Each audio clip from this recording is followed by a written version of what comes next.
Nadie en aquella lujosa avenida, donde el aire olía a perfume caro y a ambición, sabía que la joven mujer sentada en la acera, a la que todos ignoraban como si fuera una mancha en un cuadro perfecto, poseía un don que el dinero no podía comprar: el poder de escuchar los secretos de un motor moribundo y devolverle la vida.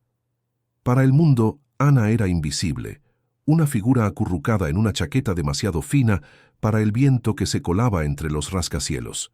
Pero en su interior, Ana no era solo una superviviente de las calles, era la heredera de un reino de grasa y metal, la portadora del eco de un taller lleno de vida, del recuerdo de unas manos fuertes y amables, las de su padre, que le enseñaron que cada máquina tiene un corazón que late a su propio ritmo, y que la verdadera maestría no consiste en forzarlo, sino en saber escucharlo y entender su lenguaje. La monótona sinfonía de la ciudad, compuesta por tacones apresurados sobre el mármol y conversaciones de negocios por teléfono, fue brutalmente interrumpida por un sonido que para Ana fue como un grito de dolor. Un coche de lujo, una auténtica joya clásica de un valor ofensivo, se detuvo en seco en mitad de la vía, tosiendo una última bocanada de humo antes de enmudecer. El caos fue instantáneo. Los bocinazos se multiplicaron como una plaga de insectos furiosos. Del vehículo emergió un hombre cuyo traje a medida costaba más de lo que Ana ganaría en 10 vidas. Era Ricardo, un magnate conocido tanto por su imperio financiero como por su temperamento explosivo. Su rostro, normalmente bronceado y sereno, estaba desfigurado por la ira. «No puedo creerlo, esta maldita chatarra inútil», bramó a su teléfono, sin importarle la audiencia que estaba congregando. «No me importa cómo, quiero una grúa, un equipo de los mejores mecánicos y un coche de sustitución aquí en menos de 5 minutos, o juro que mañana mismo estarán todos buscando trabajo en la competencia». El desprecio con el que escupía cada palabra dejaba claro que su mundo no toleraba la imperfección. Desde su rincón en la acera, Ana levantó la vista. El hambre que le roía el estómago pasó a un segundo plano. No vio el coche como un objeto de lujo. Lo escuchó. El traqueteo errático antes de morir, el siseo ahogado del sistema de alimentación. No era un fallo catastrófico, era un problema en la distribución de combustible, una obstrucción, algo que la mayoría de los mecánicos modernos, acostumbrados a conectar un ordenador y leer un código de error, tardarían horas en diagnosticar. Pero aquel coche no tenía ordenadores. Tenía un carburador de 4 cuerpos, una bomba de gasolina mecánica y un alma forjada en acero y pasión. Y su alma estaba pidiendo ayuda a gritos. Un impulso irracional, una mezcla de desesperación por su situación y un orgullo profesional heredado, la puso en pie. Era una locura, una invitación a la humillación pública, pero el silencio forzado de aquel motor era una ofensa personal, un insulto al legado de su padre. Con el corazón martilleándole en las sienes, tan fuerte que ahogaba el ruido del tráfico, cruzó la calle. Esquivó los coches parados cuyos conductores la miraban con fastidio y se plantó frente al millonario. Ricardo ni siquiera se dignó a bajar el teléfono. Simplemente la barrió con la mirada, un gesto que la desnudaba, la juzgaba y la condenaba en un solo segundo. Ana tragó saliva, reuniendo el poco valor que le quedaba. Su voz sonó sorprendentemente clara, aunque un poco ronca por la falta de uso. «Señor, con su permiso, creo que sé lo que le pasa a su coche. Puedo arreglarlo». Por un instante, Ricardo se quedó en silencio, procesando la audacia de la propuesta. Luego, una carcajada amarga y sonora brotó de su garganta, una risa que resonó en toda la calle y que atrajo aún más la atención de los curiosos. «Tú», dijo, bajando el teléfono y paladeando la palabra con un desdén infinito, «tú vas a tocar mi coche. Una mujer, y una como tú. Esto es el colmo de la desfachatez. Lárgate de aquí ahora mismo, antes de que pierda la paciencia y llame a seguridad para que te saquen a rastras». La gente a su alrededor se rió abiertamente. Varios sacaron sus teléfonos, no por compasión, sino para grabar el espectáculo. La loca de la calle que se creía mecánica. Era el entretenimiento perfecto para romper la monotonía de una tarde aburrida. La humillación le quemó las mejillas como un fuego helado, pero Ana no retrocedió. Ya había tocado fondo muchas veces. Una más no importaba. Lo único que le quedaba era el conocimiento que su padre le había legado. «Solo deme 20 minutos», insistió, su voz calmada y directa, contrastando con la histeria del millonario. «Es todo lo que le pido. Si fallo en 20 minutos, me iré, desapareceré y no volverá a verme jamás. No tiene nada que perder». Su extraña y tranquila seguridad desconcertó a Ricardo. Por un fugaz momento, vio en sus ojos grises algo más que pobreza. Vio un desafío, una convicción inquebrantable que le provocó una extraña curiosidad. Movido por la arrogancia y la perversa diversión de verla fracasar estrepitosamente, una sonrisa maliciosa se dibujó en su rostro. «De acuerdo, tendrás tu circo, 20 minutos. El cronómetro de mi reloj de oro empieza a contar ya. Quiero ver cómo esta supuesta experta hace magia. Pero si me haces perder un solo segundo más de mi tiempo, te arrepentirás». Sin dignarse a responder, Ana se acercó al capó, que parecía la mandíbula de una bestia metálica dormida. Lo abrió con un gesto seguro. Los murmullos de la multitud aumentaron cuando, de una mochila desgastada que parecía contener toda su vida, sacó un pequeño estuche de tela enrollado. Lo abrió en el suelo, revelando un juego de herramientas viejas, de mangos gastados, pero de puntas limpias y brillantes. Sus manos, aunque sucias por la vida en la calle, se movieron con una precisión y una delicadeza que parecían imposibles. No había duda, no había vacilación. Tocaba el motor como un cirujano toca a un paciente, diagnosticando el problema con la vista, el oído y el tacto. El olor a aceite caliente y gasolina la transportó a otro tiempo, a un recuerdo agridulce. Vio la sonrisa de su padre, su rostro manchado de grasa. «Escucha, Anita, cada motor te cuenta una historia de dónde ha estado y a dónde quiere ir. Solo tienes que aprender a escucharla».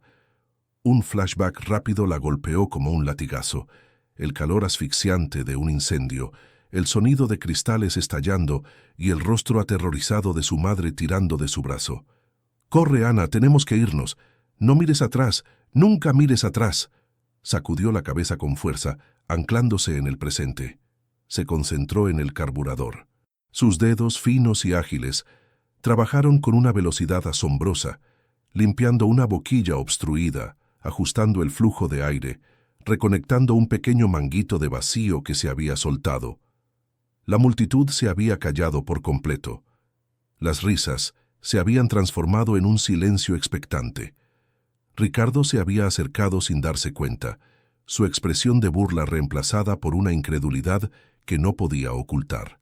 Estaba presenciando algo que desafiaba toda lógica, una maestría innata que no cuadraba en absoluto con la imagen miserable que tenía delante.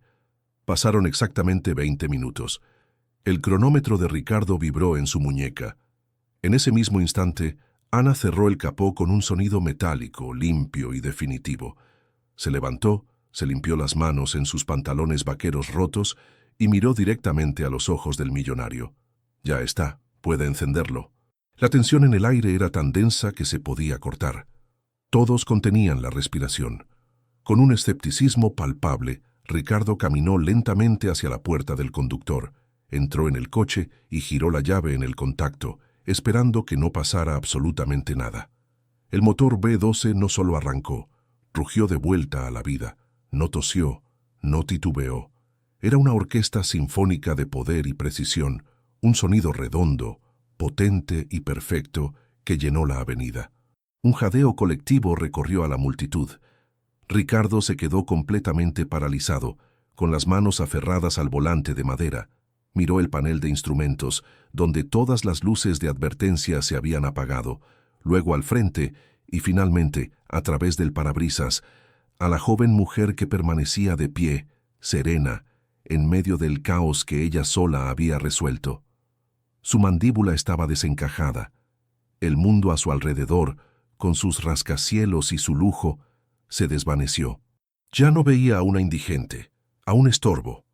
Veía un imposible, un enigma andante, un milagro cubierto de grasa y misterio. Fue humillada, juzgada y despreciada por todos, pero su increíble talento silenció al mundo. ¿Qué hará el millonario ahora que esta misteriosa mujer ha demostrado un don que él no puede comprar ni entender? Si quieres ser el primero en descubrirlo, suscríbete ahora mismo a nuestro canal y déjanos un comentario contándonos desde qué rincón del mundo estás conectado a esta increíble y emocionante historia. El rugido perfecto del motor B12 llenó el silencio atónito de la avenida.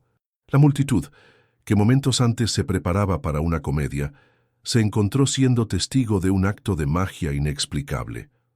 Ricardo permaneció inmóvil al volante, sus nudillos blancos por la fuerza con que aferraba la madera noble.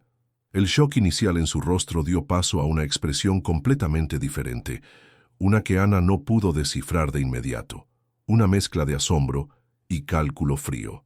No era gratitud, era la mirada de un depredador que acababa de encontrar una presa única y valiosa. Sin decir una palabra a la multitud, apagó el motor, salió del vehículo con una calma antinatural y caminó directamente hacia ella. Extrajo de su cartera un fajo de billetes y se lo extendió. «Toma, por tu tiempo». Ana miró el dinero y luego a los ojos de Ricardo. Vio la transacción por lo que era, un intento de ponerle un precio a su don, de reducir su hazaña a un simple servicio pagado para poder olvidarla y seguir con su vida. Con un gesto lento pero decidido, negó con la cabeza. «No quiero su dinero», dijo, su voz apenas un susurro pero cargada de dignidad. «Arreglé el automóvil porque estaba roto. Eso es todo». Esta negativa lo descolocó por completo. Él estaba acostumbrado a que todo y todos tuvieran un precio, que aquella mujer, que claramente no tenía nada, rechazara una suma que podría cambiarle la vida, era una anomalía que su mente pragmática no podía procesar. Intrigado, casi obsesionado, guardó los billetes y sacó una tarjeta de presentación de platino. «En ese caso no aceptaré un no por respuesta. Este es mi nombre y la dirección de mi oficina. Quiero que estés allí mañana a las 9 en punto. No es una petición». Se dio la vuelta, subió a su ahora perfecto automóvil y se marchó, dejando a Ana sola en medio de la calle, con un trozo de cartón que pesaba más que cualquier fajo de billetes. Pasó la noche en un refugio, con la tarjeta de Ricardo quemándole en el bolsillo. La desconfianza era su única armadura, forjada en años de traiciones y falsas esperanzas. Cada instinto le gritaba que huyera, que aquel hombre era peligroso, que su mundo no tenía nada bueno para ella. Pero otra voz, una más profunda y cansada, le recordaba el frío del asfalto, el hambre constante y la soledad aplastante. La oferta, fuera cual fuera, representaba una salida, una grieta en el muro de su desgracia. Al día siguiente, con la misma ropa raída pero con el rostro lavado y una determinación sombría, se presentó en el imponente rascacielos de Imperio Castellanos. La recepcionista la examinó con un desdén tan evidente que fue casi cómico. «La zona de entregas está en la parte trasera», le dijo sin levantar la vista de su pantalla. «No hago entregas», respondió Ana, colocando la tarjeta de platino sobre el mostrador de mármol. «El señor Ricardo Castellanos me está esperando». El cambio en la actitud de la recepcionista fue instantáneo. La incredulidad se transformó en un pánico servil. Unos minutos después, Ana era escoltada por un silencioso asistente a través de pasillos que parecían galerías de arte, hasta la última planta, a una oficina más grande que todo el refugio donde había dormido. Ricardo la esperaba sentado detrás de un escritorio de ébano, no como el hombre furioso de la calle, sino como lo que realmente era, un rey en su castillo, un titán de las finanzas con una frialdad polar en la mirada. «Sabía que vendrías», articuló, sin ofrecerle asiento. «Te he investigado, no existes. No hay registros, no hay familia, no hay pasado. Eres un fantasma con un talento extraordinario». Le deslizó un contrato a través de la mesa. «Te ofrezco un trabajo. Serás mi mecánica personal y exclusiva. Te encargarás de toda mi colección de automóviles clásicos. Vivirás en mi propiedad, en un ala privada para el personal. Tendrás un sueldo que te permitirá comprar todo lo que nunca has tenido. A cambio, tu talento y tu tiempo me pertenecen por completo. Tu lealtad será absoluta. Ana leyó los términos. Era una jaula de oro. Le ofrecía seguridad a cambio de su libertad. Miró a los ojos de Ricardo buscando una trampa. No la encontró. Solo vio una necesidad casi depredadora de poseer su habilidad. «Acepto», dijo finalmente, porque la alternativa era volver a no ser nadie. La mansión de Ricardo no era una casa, era un mundo aparte, una fortaleza de cristal y piedra blanca enclavada en una colina, con vistas a la ciudad que la había despreciado. Al llegar, fue recibida no por su nuevo jefe, sino por dos figuras que definirían su nueva existencia. La primera era Isabela, la prometida de Ricardo. Era una mujer de una belleza escultural, vestida con una elegancia que parecía un arma. La miró de arriba abajo, y su sonrisa no llegó a sus ojos. «Así que tú eres la nueva adquisición de Ricardo», dijo, su voz como el tintineo de cristales rotos. «Espero que sepas limpiar la grasa antes de tocar nada en esta casa». La hostilidad era inmediata y visceral. Ana comprendió que para Isabela ella no era una empleada, era una amenaza de un tipo que aún no entendía. El segundo fue Marcus, el jefe de seguridad, un hombre alto, de hombros anchos y un rostro impasible que parecía tallado en granito. No le dijo nada, solo la observó, pero su mirada era diferente a la de los demás. No había desprecio ni curiosidad morbosa.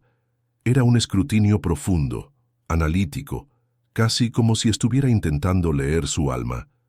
Esa mirada silenciosa la inquietó más que las palabras afiladas de Isabela. Los días siguientes fueron una prueba constante. Ricardo la ponía a trabajar en máquinas complejas, creando problemas deliberadamente para ver cómo los resolvía. La observaba durante horas, haciendo preguntas punzantes sobre su pasado, sobre cómo aprendió, sobre su padre, siempre disfrazadas de conversación casual. Ana se movía por aquella mansión como un espectro. Comía en la cocina del personal, dormía en una habitación más lujosa de lo que jamás había soñado, pero se sentía más sola que nunca. Era una pieza de un rompecabezas que no entendía, un engranaje valioso en una máquina cuyo propósito se le escapaba. Una tarde, Ricardo la condujo a la joya de la corona, su garaje privado. Era un santuario, hileras de automóviles legendarios, cada uno restaurado a la perfección, brillaban bajo una iluminación cuidadosamente diseñada. Bugattis, Ferraris, hispano-suizas, un paraíso para cualquier amante de la mecánica. Ana sintió un atisbo de asombro, la primera emoción genuina en días. Pero en el fondo del garaje, apartado de los demás, había un bulto cubierto por una lona gruesa y polvorienta. Desentonaba por completo con la pulcritud del lugar. «Todas estas máquinas son perfectas», dijo Ricardo, su voz resonando en el silencio.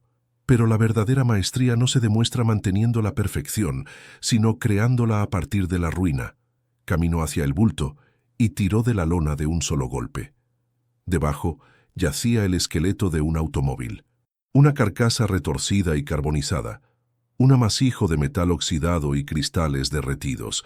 El olor a quemado, aunque tenue, golpeó a Ana como una bofetada física. El aire se volvió espeso en sus pulmones. El mundo empezó a girar. El modelo del coche, la forma en que el fuego había devorado la carrocería, el amasijo de hierros donde debería estar el motor, todo era terriblemente familiar. Era la imagen que acechaba sus pesadillas, el ancla de su trauma más profundo. Ricardo se paró a su lado, ajeno al terror que se apoderaba de ella. «Este será tu único proyecto hasta que lo termines», declaró, con una voz que no admitía réplica. «Quiero que lo restaures, desde cero. Quiero que vuelva a la vida». El corazón de Ana se detuvo. Era el coche de su padre, el coche en el que lo vio por última vez, justo antes de que las llamas lo consumieran todo. El trabajo comenzó no como un proyecto de restauración, sino como una profanación. Para Ana, acercarse a la carcasa carbonizada era como caminar sobre la tumba de su propia infancia. Durante los primeros días, apenas podía tocar el metal retorcido sin que un escalofrío helado le recorriera la columna vertebral. Cada chirrido del óxido bajo sus herramientas era un eco de los gritos que atormentaban sus noches. El garaje, antes un santuario de perfección automotriz, se había convertido en su purgatorio personal, un espacio silencioso donde era obligada a confrontar a los fantasmas que había pasado años tratando de eludir. Ricardo la observaba desde la distancia a través de las cámaras de seguridad, no con la impaciencia de un jefe, sino con la atención clínica de un científico que estudia una reacción. Él no quería solo el coche restaurado, quería ver qué desenterraba el proceso dentro de ella. Con una determinación forjada en la pura necesidad de sobrevivir a la prueba, Ana comenzó el desmantelamiento. Se movía con una metodicidad casi robótica, un mecanismo de defensa para separar sus emociones de la tarea. Quitó los restos de las puertas, cuyos goznes se quejaban en una protesta agónica. Desmontó el salpicadero derretido, donde los relojes se habían detenido en el momento de la catástrofe. A medida que avanzaba, fragmentos de memoria afloraban como esquirlas de vidrio en su mente. No eran recuerdos completos, sino sensaciones viscerales. El olor del café que su padre preparaba en el pequeño taller anexo a su casa, la melodía de una canción que su madre tarareaba mientras leía en un viejo sofá, la risa de su padre llamándola su pequeña ingeniera. Estos destellos de felicidad hacían que la realidad del incendio fuera aún más cruel. Recordó también la tensión de los últimos días, discusiones en susurros entre sus padres, su padre trabajando hasta altas horas de la noche en aquel mismo coche, no con la alegría de un restaurador, sino con la urgencia febril de quien se prepara para una huida. La hostilidad de Isabella se convirtió en parte de la rutina diaria. La prometida de Ricardo aparecía por el garaje con excusas banales, derramando accidentalmente un café cerca de un diagrama técnico o haciendo comentarios mordaces sobre el lento progreso. A este paso, Ricardo se aburrirá de su nuevo juguete, le espetó un día con una sonrisa venenosa. En una ocasión, una llave de torsión especial, indispensable para desmontar el bloque del motor, desapareció misteriosamente de su caja de herramientas. Ana pasó horas buscándola, sintiendo la presión del tiempo y el peso de un sabotaje evidente. Sin embargo, en medio de esa hostilidad, la presencia de Marcus se volvió un contrapunto desconcertante. El jefe de seguridad nunca hablaba, pero sus acciones eran elocuentes. La mañana después de que la llave desapareciera, Ana la encontró colocada pulcramente sobre su banco de trabajo, limpia y lista para ser usada. En otra ocasión, encontró un raro manual de especificaciones para ese modelo exacto de motor, un libro casi imposible de conseguir, abierto justo en la página que necesitaba. Marcus parecía un guardián silencioso, un ángel de la guarda enigmático, cuya lealtad era un misterio que Ana no se atrevía a resolver. El punto de inflexión llegó una tarde gris, mientras trabajaba en el interior del vehículo. Estaba retirando los resortes carcomidos de lo que una vez fue el asiento del pasajero delantero. Sus dedos, cubiertos de hollín y grasa, se toparon con algo duro y pequeño, alojado en las entrañas del asiento, como si alguien lo hubiera escondido allí en un último acto desesperado. Con cuidado, lo extrajo. Era un medallón de plata, ennegrecido y deformado por el calor extremo. El cierre estaba roto, pero al limpiarlo con un trapo, pudo distinguir unas iniciales grabadas con una caligrafía elegante. L.M. Laura M. El corazón de Ana se detuvo y luego comenzó a latir con una violencia desbocada. Era el medallón de su madre, el que siempre llevaba al cuello. La coincidencia era imposible. Ricardo no solo tenía un coche igual al de su padre, tenía el coche. Este hallazgo lo cambió todo. El miedo que la paralizaba se transmutó en una rabia fría y una determinación feroz. Ya no estaba restaurando un vehículo, estaba exhumando la verdad. Su actitud cambió. Se volvió más reservada, más observadora. Sus conversaciones con Ricardo se convirtieron en un juego de ajedrez. Él intensificó sus preguntas, que ahora eran mucho más específicas. ¿Recuerdas si tu padre mencionaba algún proyecto especial? ¿Alguna teoría sobre energía, sobre eficiencia de combustible que otros consideraran radical? Ana, por su parte, ofrecía respuestas vagas y memorias infantiles sin importancia, fingiendo una ignorancia que ya no sentía. Comenzó a entender que Ricardo no la había contratado por su talento, sino como una llave viviente. Él creía que ella, de alguna manera, lo conduciría a algo que su padre había ocultado. El coche no era el objetivo, era el mapa. Semanas después, el chasis estaba casi desnudo. Ana había retirado casi todos los componentes internos, limpiando y clasificando cada pieza recuperable. Mientras lijaba el suelo metálico del lado del pasajero para tratar el óxido, notó una ligera irregularidad, una soldadura que no pertenecía al diseño original de fábrica. Estaba magistralmente disimulada, pero para sus ojos expertos era una anomalía evidente. Usando una palanca, ejerció presión sobre la plancha de metal. Con un quejido sordo, una pequeña sección del suelo se levantó, revelando un compartimento secreto, apenas lo suficientemente grande para albergar un objeto delgado. Con el aliento contenido, introdujo la mano y sacó un cuaderno. Su cubierta de cuero estaba chamuscada y endurecida, y las páginas estaban onduladas por el calor y la humedad. Lo abrió con un cuidado infinito. La caligrafía, aunque a veces rápida y nerviosa, era inconfundible. Era el diario de su padre, Miguel.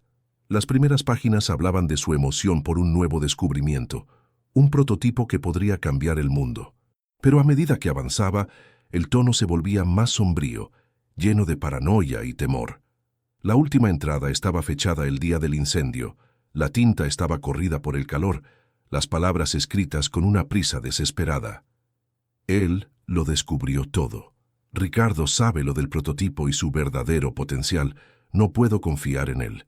Dijo que si no se lo entregaba, se lo quitaría por la fuerza. Está viniendo. Tengo que sacar a Laura y a Ana de aquí ahora mismo. Si algo me sucede, nuestro punto de encuentro es... El resto de la frase, la ubicación de su salvación, había sido devorada por las llamas, dejando solo un borde negro y quebradizo. El diario se sentía como un bloque de hielo en sus manos temblorosas. El peso de la verdad, o al menos de la versión de su padre, le dio una fuerza que no sabía que poseía. Ya no era la empleada asustadiza, la indigente agradecida. Era la hija de Miguel, y caminó por los pasillos inmaculados de la mansión, no hacia su taller, sino hacia el nido de la serpiente, la oficina de Ricardo en el último piso. No anunció su llegada. Empujó las pesadas puertas de caoba y entró, encontrándolo de espaldas, contemplando la ciudad a través del ventanal panorámico como un emperador romano observando su dominio. Él no se sobresaltó. Se giró lentamente, una sonrisa gélida y condescendiente en los labios, como si la hubiera estado esperando. «Impresionante», dijo Ricardo, su voz suave pero cortante como el cristal. «Sabía que tu instinto te llevaría hasta allí. Tu padre tenía el mismo don para encontrar lo que estaba oculto. Es algo que lleváis en la sangre». Ana dio un paso adelante y colocó el diario quemado sobre la inmensa superficie del escritorio de ébano. El modesto cuaderno parecía un objeto profano en aquel altar de poder y riqueza. «Usted lo sabía», afirmó ella, su voz temblando ligeramente, no por miedo, sino por una rabia incontenible. «Sabía que este compartimento existía, este coche. Todo esto ha sido una prueba, una manipulación». Ricardo rodeó el escritorio y se sentó en su sillón de cuero, un trono desde el cual dictaba sentencias. Se reclinó, juntando las yemas de los dedos. «Manipulación es una palabra tan fea, Ana. Prefiero llamarlo una evaluación de potencial. Quería ver si habías heredado algo más que su talento con las máquinas». Su calma era monstruosa. Tomó el diario, lo hojeó con un interés casi académico y luego lo cerró con un chasquido definitivo. «Veo que has leído su versión de la historia, la de un hombre asustado a punto de ser descubierto. Permíteme que te cuente la verdad, no las divagaciones de un traidor». Hizo una pausa, asegurándose de tener toda la atención de Ana. «Tu padre, Miguel y yo éramos más que socios. Éramos como hermanos. Yo tenía el capital, la visión. Él tenía el genio en bruto. Juntos íbamos a cambiar el mundo, y lo habríamos hecho. Pero su brillantez se vio corrompida por una debilidad: la codicia. El prototipo del que habla en su pequeño libro era nuestra creación conjunta, pero él decidió que era solo suya. Empezó a negociar a mis espaldas, a buscar compradores extranjeros, gobiernos que querían convertir nuestra obra, un sueño de energía limpia, en un arma. Lo descubrí, por supuesto. Lo confronté. La versión de Ricardo era una obra de arte de la perversión. Cada palabra era un cincel que remodelaba la memoria de Ana, convirtiendo a su héroe en un villano. Él negó todo, por supuesto, pero yo ya había visto las pruebas. La noche del incendio, él no estaba huyendo de mí.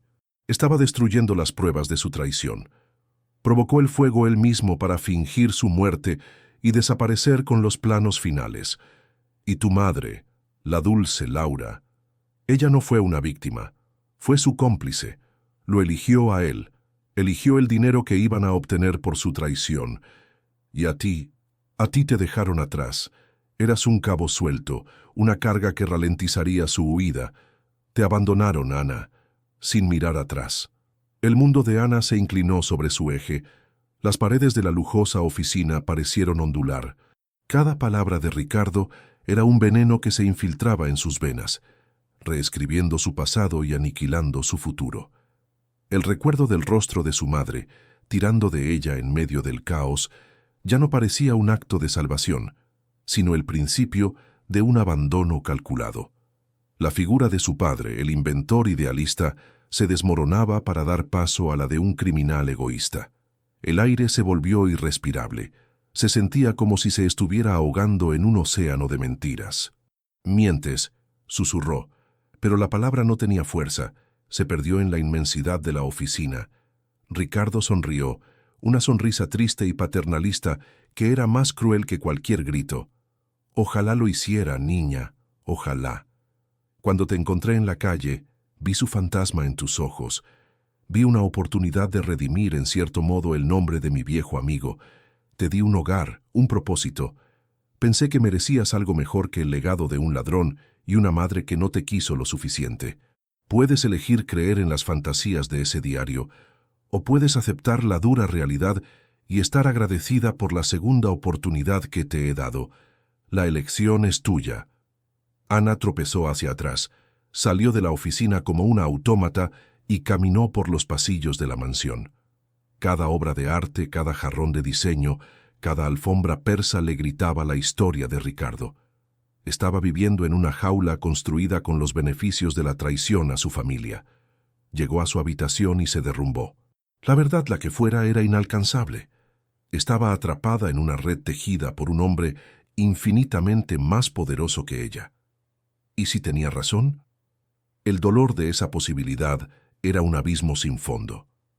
Más tarde, mientras metía sus escasas pertenencias en la vieja mochila, dispuesta a huir sin rumbo, a volver a la nada antes que seguir en aquella mentira dorada, llamaron suavemente a su puerta.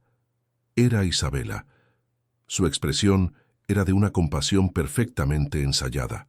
«Querida, Ricardo me lo ha contado», dijo, su voz un susurro sedoso. «Es una historia terrible. Lamento mucho que hayas tenido que enterarte así». Entró y se sentó en el borde de la cama, mostrándole la pantalla de su tableta. En ella había una copia de un extracto bancario de una cuenta en el extranjero, a nombre de Miguel, con una transferencia de una enorme suma de dinero fechada el día antes del incendio. Ricardo guardó esto durante años. Nunca quiso manchar tu recuerdo. Él es un buen hombre, Ana. Te rescató. No dejes que las acciones de tus padres arruinen la vida que él te ha ofrecido. Era el golpe de gracia. La prueba, aunque probablemente falsa, cimentó la sensación de soledad absoluta. Se sentía atrapada, sin nadie en el mundo en quien confiar. Decidió marcharse por una de las salidas de servicio traseras a través de los jardines meticulosamente cuidados para no cruzarse con nadie. Mientras se deslizaba entre los setos recortados, bajo la luz pálida de la luna, una figura emergió de las sombras. Era Marcus. Su rostro, como siempre, era una máscara inexpresiva, pero sus ojos tenían una urgencia que Ana nunca había visto. «No se vaya», dijo, su voz baja y grave, apenas un murmullo. Ana se detuvo en seco, el corazón en un puño. Él dio un paso más cerca, asegurándose de que estuvieran fuera del alcance de cualquier cámara. Todo lo que le ha dicho es una mentira diseñada para quebrarla y controlarla. Ana lo miró confundida y asustada. ¿Por qué debería creerle a usted? Marcus la miró fijamente. Porque yo era un agente de policía novato la noche del incendio de su casa. Fui uno de los primeros en llegar. El caso se cerró como un accidente, pero nunca tuvo sentido. Había cosas que no cuadraban. Llevo años investigando a Ricardo por mi cuenta, esperando una oportunidad, una prueba. Y esa prueba es usted. Metió la mano en su bolsillo y sacó algo. Se lo puso en la palma de la mano. Era una llave vieja, de hierro, pesada y fría al tacto. Su madre me buscó un año después del incendio. Estaba aterrorizada y se escondía. Temía que Ricardo pudiera encontrarla a usted algún día. Me hizo jurar que si eso pasaba, le daría esto. Ella nunca la abandonó, Ana. Luchó por usted. La llave de hierro se sentía como un ancla en la palma de la mano de Ana. Un trozo de realidad tangible en medio de un torbellino de engaños. Era fría, pesada y absolutamente real. La historia de Marcus, contada en susurros urgentes en la penumbra del jardín, resonó con una autenticidad que la narrativa pulida y teatral de Ricardo nunca podría igualar. La imagen de su madre, no como una cómplice fugitiva, sino como una mujer aterrorizada luchando por protegerla, se encendió en su mente como un faro en la niebla. Con la ayuda de Marcus, Ana se deslizó fuera de la propiedad de Ricardo esa misma noche, desapareciendo en la vasta oscuridad de la ciudad antes de que su ausencia fuera notada. Se movieron con la cautela de dos conspiradores, cambiando de vehículo 2 veces, asegurándose de no dejar ningún rastro que el imperio de vigilancia de Ricardo pudiera seguir. El destino que marcaba la llave no era un banco suizo ni una caja de seguridad en el centro. Era un lugar olvidado por el tiempo, una taquilla de consigna en la vieja estación de trenes del distrito industrial, una catedral de acero y óxido abandonada décadas atrás. El lugar era un esqueleto de una era pasada, silencioso excepto por el gemido del viento que se colaba a través de los cristales rotos. Marcus montaba guardia en la entrada, un centinela en la ruina, mientras Ana buscaba la taquilla número 333. La encontró al final de un pasillo oscuro, cubierta por una gruesa capa de polvo y telarañas. La llave encajó en la cerradura con un chirrido metálico que pareció despertar a los fantasmas del lugar. Dentro, la esperaba una caja de metal del tamaño de una caja de zapatos, sin adornos, fría y funcional. Ana llevó la caja a un rincón donde un rayo de luna ofrecía una luz espectral. La abrió con el corazón desbocado. En su interior no había dinero ni joyas. En la parte superior yacía un sobre amarillento. Dentro, varias hojas de papel dobladas, cubiertas con la caligrafía elegante y familiar de su madre, Laura. La carta comenzaba con un «Mi queridísima Ana», y cada palabra parecía un fragmento del alma de su madre, un testimonio escrito con amor y desesperación. La carta era a la vez una disculpa y una declaración de guerra. Contaba la historia real, sin los filtros del miedo de su padre o la malicia de Ricardo. Miguel, su padre, no era un traidor. Era un visionario, un genio que había tropezado con un descubrimiento que iba a cambiar la civilización. Un método para generar energía limpia, virtualmente ilimitada, a partir de una fuente tan común que el concepto de crisis energética se volvería obsoleto. Era una invención que debía ser un regalo para la humanidad. Ricardo, su socio y amigo, vio algo muy diferente. Vio el arma definitiva, la herramienta de control geopolítico más poderosa jamás creada. Vio billones de dólares no en la liberación de la humanidad, sino en su subyugación. Las discusiones que Ana recordaba de niña no eran sobre dinero, eran batallas morales. Su padre se negó rotundamente a permitir que su sueño fuera pervertido. La noche del incendio, Ricardo no fue a negociar, fue a robar. El fuego no fue un accidente, ni un acto de sabotaje de Miguel. Fue una cortina de humo, una táctica brutal diseñada por Ricardo para encubrir el robo del prototipo y eliminar al único hombre que se interponía en su camino.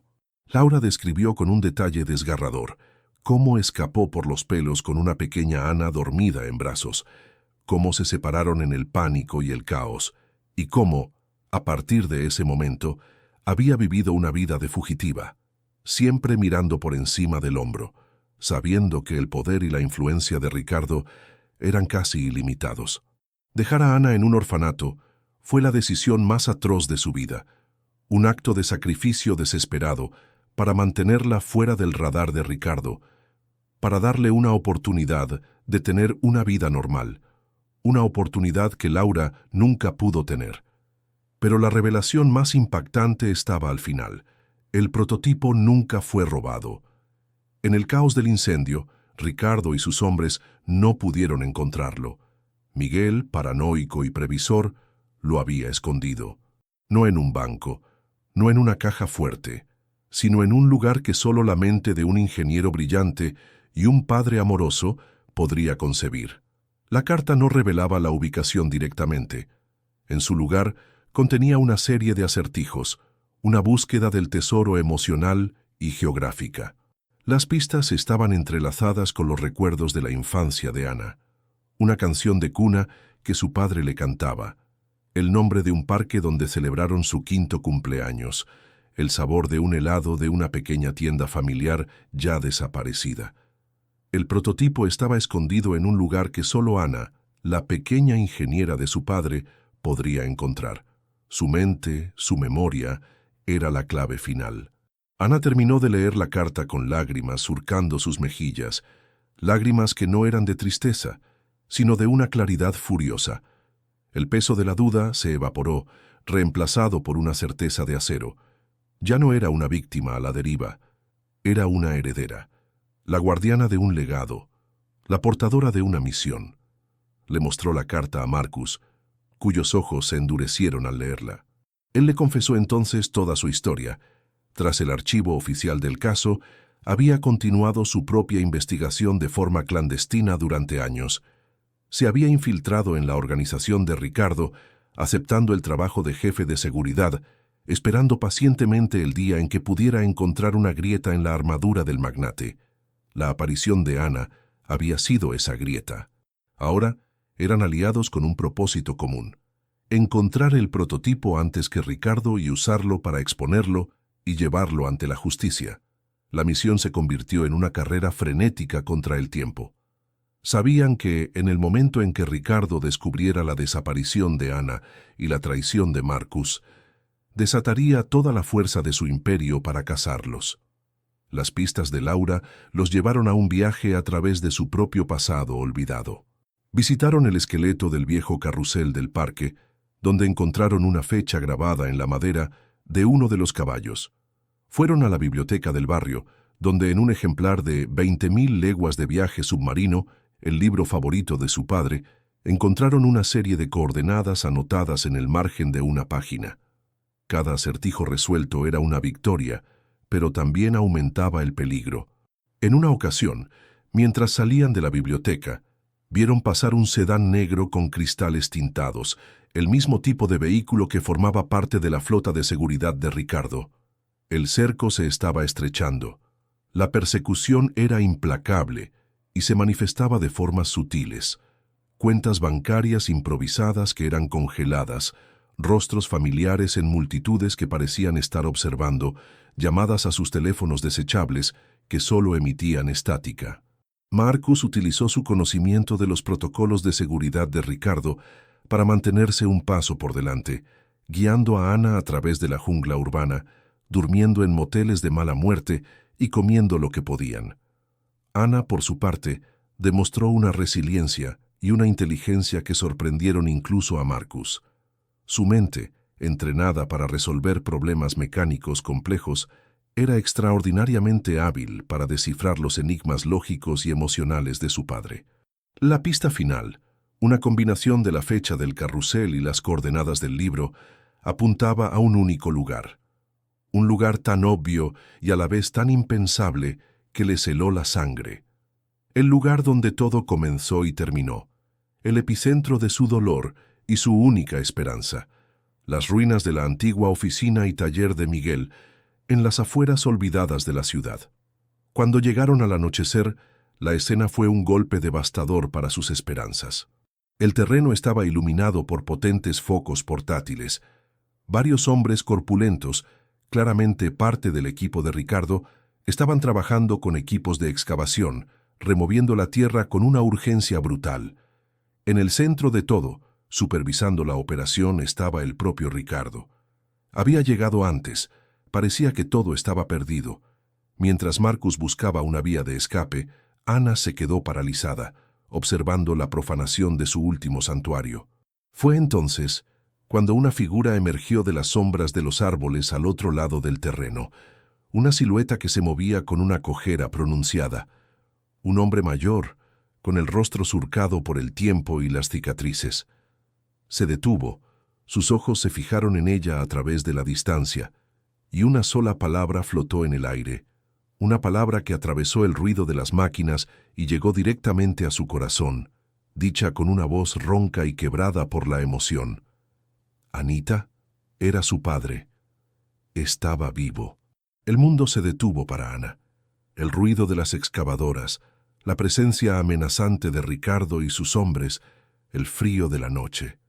Todo se desvaneció, reemplazado por la figura de su padre. Miguel estaba allí, de pie, una versión de sí mismo erosionada por el tiempo y el sufrimiento, pero inconfundiblemente viva. El reencuentro no fue una explosión de júbilo, sino un momento de una quietud sagrada, un puente de reconocimiento tendido a través de 15 años de ausencia y dolor. Ana dio un paso, luego otro, y echó a correr. Se encontraron en un abrazo que contenía una vida entera de palabras no dichas, de preguntas sin respuesta, de un anhelo que había sobrevivido al fuego y a la desesperación.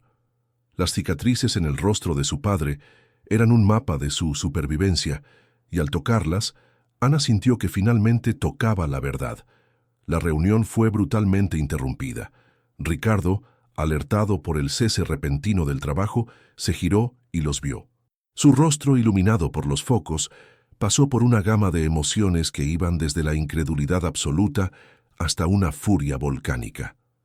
Ver a Miguel vivo fue un golpe que deshizo la base misma de su imperio de mentiras. «Imposible», siseó, su voz cargada de veneno. «Deberías estar muerto». Miguel soltó a Ana y se interpuso entre ella y Ricardo, cojeando ligeramente, pero con una postura erguida y desafiante. «Necesitas algo más que un simple incendio para deshacerte de mí, viejo amigo», replicó Miguel, su voz áspera por el desuso pero firme. «Y has cometido un error muy grave al traer a mi hija de vuelta a todo esto». En ese tenso impasse, mientras los hombres de Ricardo comenzaban a rodearlos, Miguel explicó a toda prisa lo que había sucedido. Había sobrevivido al incendio, pero con heridas graves que lo dejaron desfigurado y débil. Sabiendo que Ricardo lo buscaría sin descanso, se había visto obligado a vivir en las sombras, moviéndose constantemente, adoptando nuevas identidades, siempre cerca, pero siempre oculto. Su único objetivo había sido proteger el secreto del prototipo y esperar el momento adecuado, el instante en que pudiera exponer a Ricardo sin poner en peligro a Laura o a Ana. Había estado observando a Ricardo durante años, y cuando vio que traía a Ana a la mansión, supo que el juego final había comenzado. Ricardo se recompuso, su conmoción transformándose en una determinación glacial. Si el mundo iba a descubrir que Miguel estaba vivo, tenía que asegurarse de que fuera por un tiempo muy corto. «Conmovedor», dijo con un sarcasmo gélido. «Una reunión familiar en las ruinas de tus fracasos, no importa, el resultado será el mismo. Esta vez me aseguraré de que el trabajo quede bien hecho, cogedlos». Pero antes de que sus hombres pudieran moverse, Ana dio un paso al frente, situándose al lado de su padre.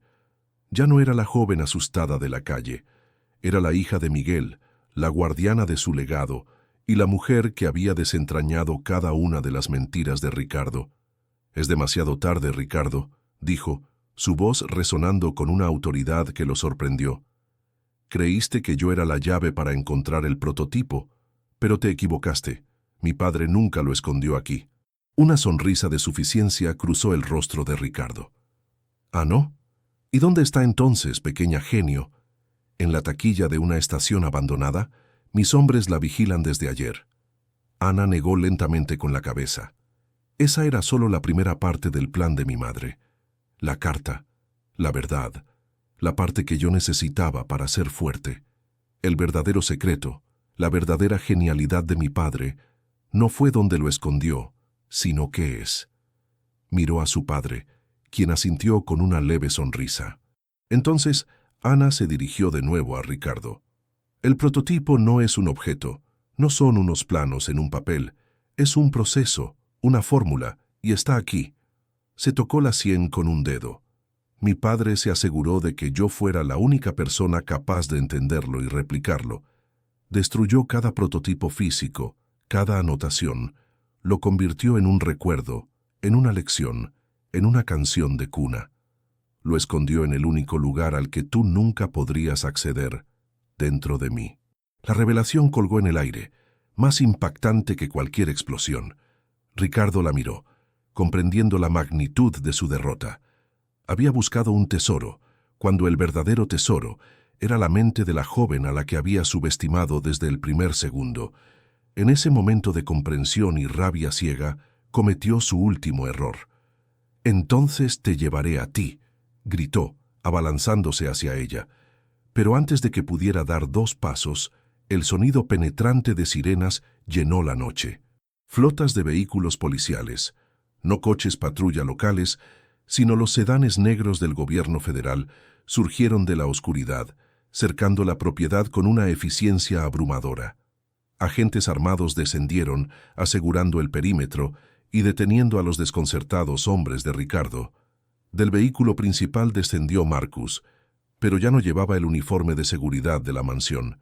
Vestía un traje, y su rostro ya no era una máscara impasible, sino la de un hombre que ve cómo años de trabajo encubierto finalmente dan su fruto.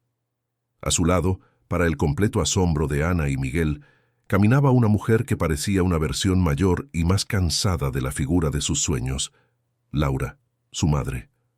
Marcus, en su último acto como agente encubierto, la había localizado y puesto a salvo, esperando el momento preciso para reunirla con su familia. «Se acabó, Ricardo», dijo Marcus, su voz ahora con el timbre de la autoridad federal. «Llevo 6 años construyendo un caso en tu contra por crimen organizado, conspiración y el intento de asesinato de Miguel Herrera.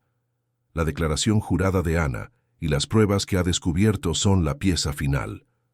Viendo que su mundo se desmoronaba, Ricardo se quedó paralizado. Pero el golpe final no vino de la ley, sino de la traición. De uno de los coches de policía bajó Isabela, esposada pero con una mirada desafiante. En un acto de pura autoconservación, había negociado un acuerdo.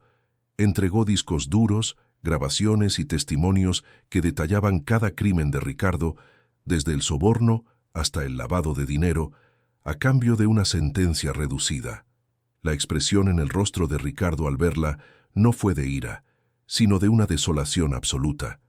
El imperio que había construido sobre la traición se derrumbaba por la misma moneda. Meses después, el sol de la mañana se filtraba a través de los amplios ventanales de un taller que no tenía nada que ver con las ruinas del pasado. Era un espacio limpio, lleno de luz, tecnología de vanguardia y el zumbido silencioso de la innovación. Un letrero en la puerta de cristal decía «Innovaciones M&A, energía del futuro». En el interior, Miguel, ahora sin la carga de una vida fugitiva, trabajaba junto a Ana, no ya como padre e hija, sino como socios, como iguales. Estaban discutiendo sobre un diagrama holográfico que flotaba entre ellos. La puerta se abrió y Laura entró con una bandeja con 3 tazas de café, su rostro ahora sereno, las líneas de preocupación de años suavizadas por la paz.